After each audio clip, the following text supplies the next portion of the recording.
नमस्कार शेतकरी बांधवांनो. महाराष्ट्र राज्याचे मुख्यमंत्री माननीय देवेंद्रजी फडणवीस साहेब यांनी शेतकऱ्यांची कर्जमाफीची घोषणा केलेली आहे. सर्वात अगोदर आपण ज्यांनी शेतकरी जे नेते आहेत, माननीय बच्चूभाऊ कडू असो किंवा रविकांतजी तुपकर साहेब असो किंवा राजू शेट्टी साहेब असो, यांच्या अथक मेहनतीमुळेच आपल्या शेतकऱ्यांना कर्जमाफीची घोषणा सरकारला करणे भाग पाडलेले आहे.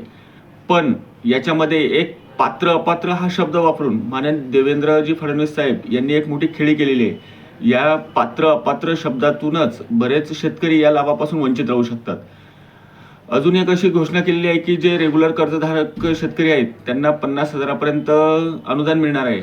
पण याच्यात सुद्धा पात्र हा शब्द वापरलेला आहे, म्हणजेच की याच्यातून सुद्धा बरेच शेतकरी वगळले जाण्याची शक्यता आहे.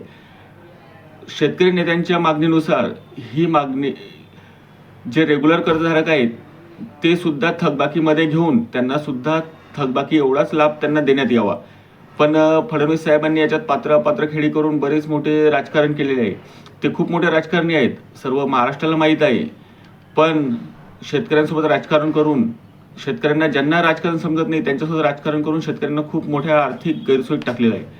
तरी सर्व शेतकरी बांधवांनी नक्की कमेंट करून सांगावे की याच्यात नक्की हे कर्जमाफी पूर्ण शेतकऱ्यांना मिळू शकते का. धन्यवाद शेतकरी बांधवांनो.